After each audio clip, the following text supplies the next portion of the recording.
सबसे पहले लेक्चर देखना, लेक्चर देखने के बाद नोट्स को रिवाइज किया, उसके बाद मैंने क्वेश्चन प्रैक्टिस किया। अब आपको इस तरीके से नहीं पढ़ना, अब आपको जस्ट उल्टा कर देना है, बट आपको एनसीईआरटी नहीं पढ़ना है। हाँ, मैंने बिल्कुल सही बोला, आपने सही सुना, एनसीईआरटी को नहीं पढ़ना है, स्मार्ट वे में काम करना है। जहाँ देखना है कि आउटपुट ज्यादा निकल रहा है, जहाँ मार्क्स ज्यादा आता है, वहाँ पे आपको इनपुट ज्यादा देना है, क्योंकि अब आपके पास बचे हुए सिर्फ 50 दिन और चैप्टर आपका है 80 के अप्रॉक्स। हेलो एवरीवन, तो नीट 2025 एग्जाम में अभी से सिर्फ 50 दिन बचे हुए हैं, सिर्फ 50 दिन बचे हुए हैं नीट 2025 एग्जाम में। तो क्या लगता है इस बार आपका नीट निकलेगा कि नहीं निकलेगा? वीडियो स्टार्ट करने से पहले सबसे पहले मैं आपका इस सवाल का जवाब दे देता हूँ। तो अगर आप अभी सो के उठे हो और अभी से चाहते हो कि मैं खूब मेहनत करूँ और नीट 2025 क्लियर कर लूँ, तो मैं इसका सिंपल आंसर आपको देता हूँ, क्लियर कट आंसर कि नहीं निकलेगा नीट। अगर आप सोच रहे हो कि अभी तक मैंने कुछ नहीं पढ़ा और अचानक से अभी आपको नींद खुला है, अचानक से आपके दिमाग में आ गया कि हमको नीट निकालना है, अभी तक कुछ मेहनत नहीं किया है, तो ये सोचना छोड़ दो कि नीट निकलेगा। सिंपल इसका है, मैं आपको झूठ सच नहीं बोलूँगा कि हाँ नीट निकलेगा, निकल सकता है 50 दिन में। अगर आपने कुछ प्रिपरेशन किया हुआ है, पहले आपने 11-12 में कुछ पढ़ा है, तब आपका नीट निकल सकता है, तब मैं मान सकता हूँ कि हाँ आपका नीट निकल सकता है। और ये वीडियो भी उनके लिए है जिन्होंने पहले से कुछ प्रिपरेशन किया हुआ है, जिनका थोड़ा बहुत पढ़ा हुआ है, 11-12 में जिन्होंने कुछ भी पढ़ाई किया हुआ है, ये वीडियो उनके लिए है कि लास्ट के इन 50 दिन में आपको कैसे अपना 50 दिन को यूटिलाइज करना है, बेस्ट इफेक्टिव वे में यूज करना है। और अगर आपने अभी तक कुछ नहीं पढ़ा है तो इन बचे हुए 50 दिनों को आप वेस्ट ना करके, ये सोच के कि मेरे से नहीं निकलेगा, ये सोच के वेस्ट ना करके, आप इन 50 दिनों को यूज करके अपने प्रिपरेशन को एक थोड़ा पुशअप दे सकते हो, एक अच्छे लेवल तक पहुंच सकते हो। अगर 200 मार्क्स आ सकता है तो 300, 400, 450 मार्क्स तक आप पुश कर सकते हो अपने मार्क्स को।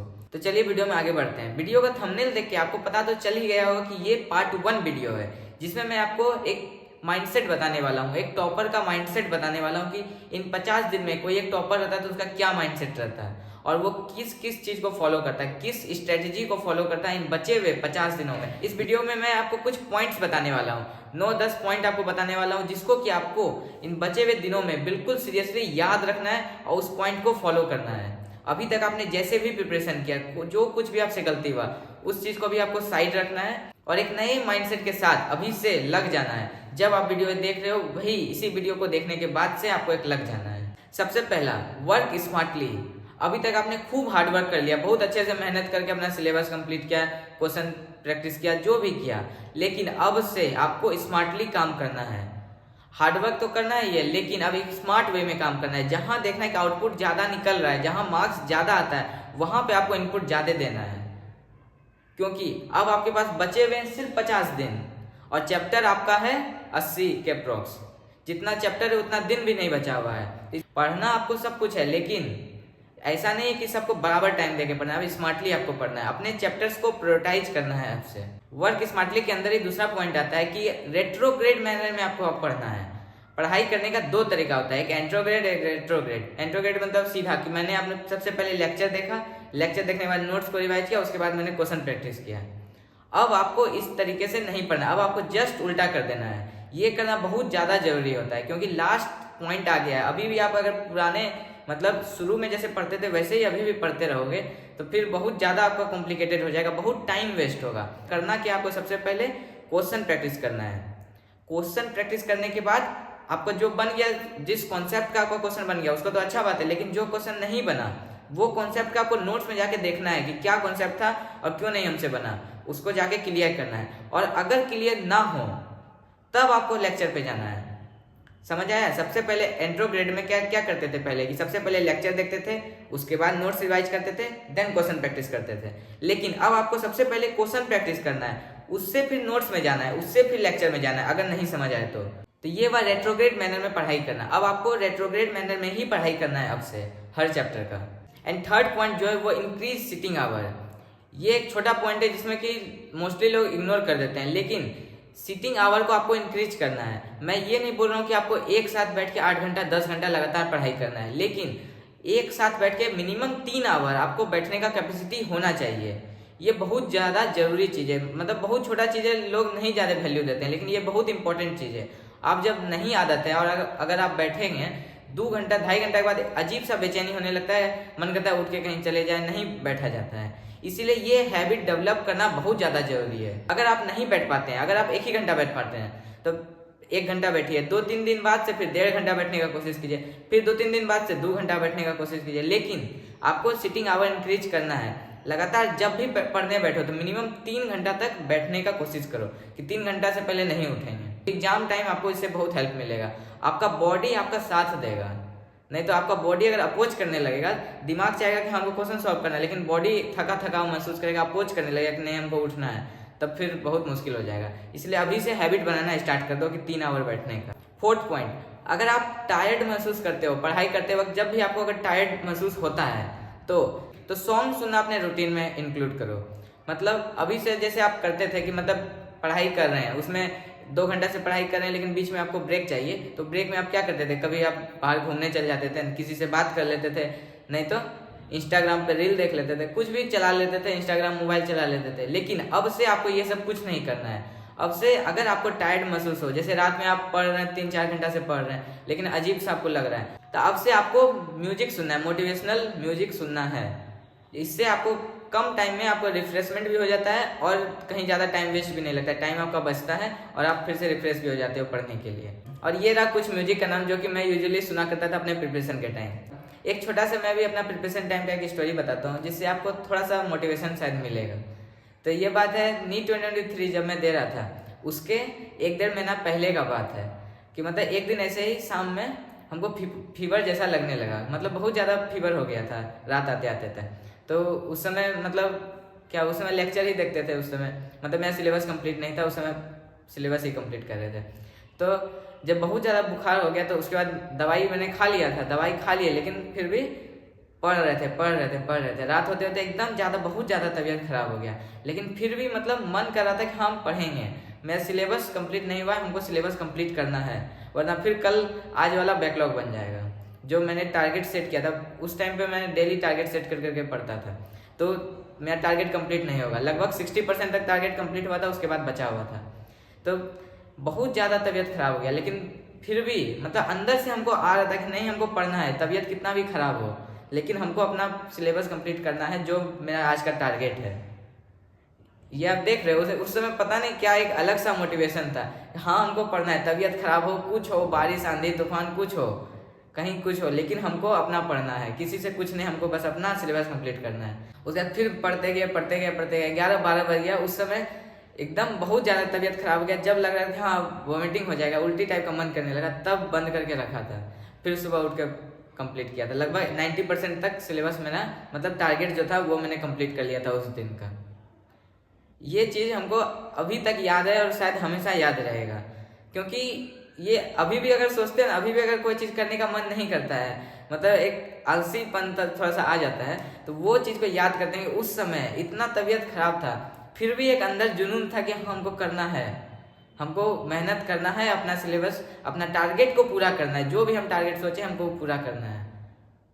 तो ये चीज़ आप भी करो, आपके अंदर भी इतना लेवल ऑफ मोटिवेशन रहना चाहिए हमेशा कि मैंने जो भी टारगेट सोचा है उसको हमको कंप्लीट करना ही है, चाहे कितना भी तबीयत खराब हो, चाहे कुछ भी आ जाए, अपना एकदम जी जान लगा देना है कि उस जो टारगेट को मैंने सोचा उस टारगेट से बड़ा कुछ नहीं है, सबसे पहले मेरे लिए उस टारगेट को कंप्लीट करना आता है। इस लेवल का मोटिवेशन अपने अंदर रखो।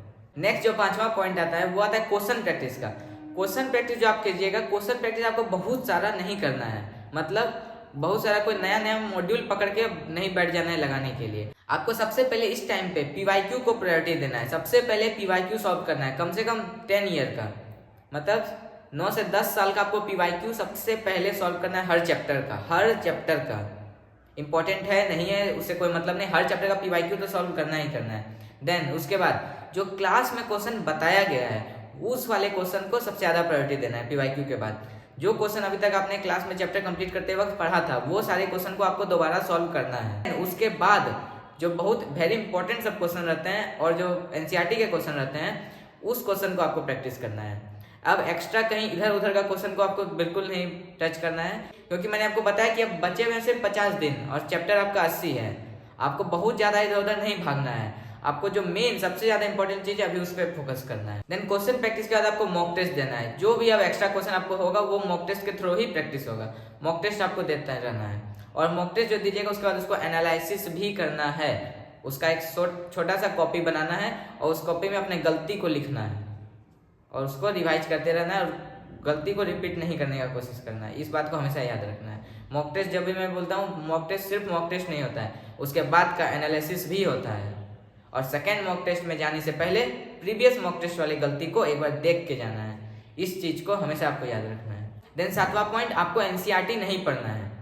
हाँ, मैंने बिल्कुल सही बोला, आपने सही सुना कि एनसीईआरटी को नहीं पढ़ना है। चाहे फिजिक्स, केमिस्ट्री, बायोलॉजी किसी का भी हो, आपको एनसीईआरटी अब से नहीं पढ़ना है। अब से आपको एनसीईआरटी बेस्ड क्वेश्चन सॉल्व करना है। बस एकदम कहानी की तरफ पढ़े जा रहे हैं, बस पढ़ते नहीं रहना है। अब फिजिक्स में तो नहीं पढ़ना है, लेकिन केमिस्ट्री में आपको एनसीईआरटी के इंटेक्स्ट और बैक एक्सरसाइज के क्वेश्चन सॉल्व करना है।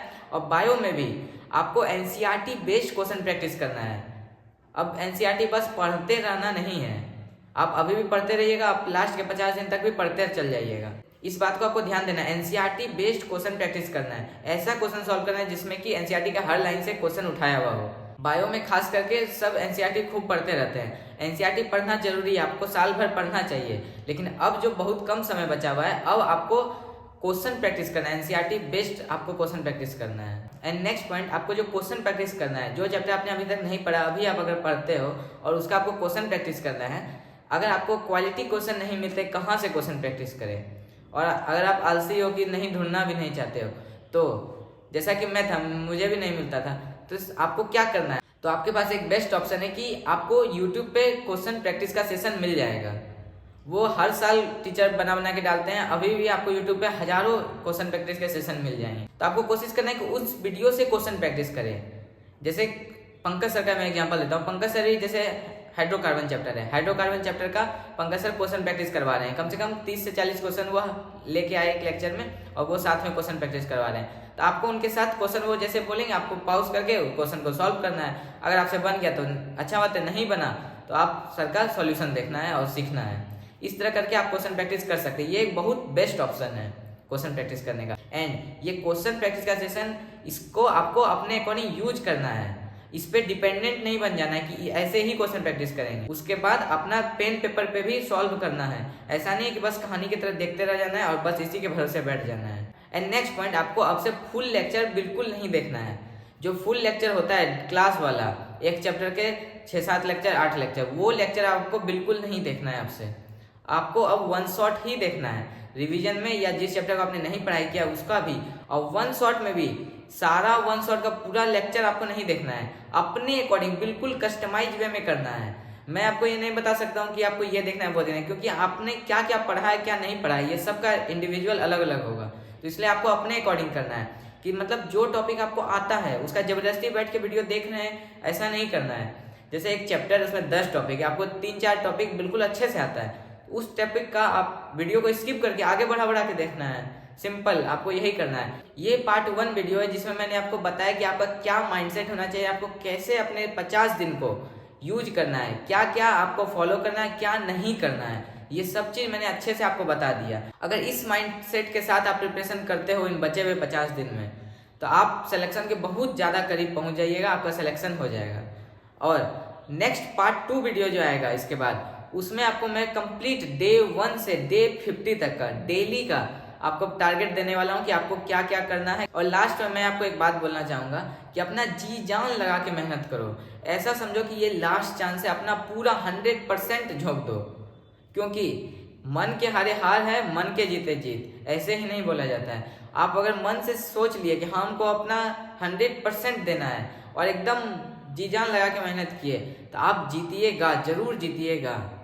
चाहे वो नीट एग्जाम हो या लाइफ का कोई भी एग्जाम हो, इस ऐसे ही नहीं बोला जाता है मन के हारे हार, मन के जीते जीत। So all the very best, stay healthy and stay motivated.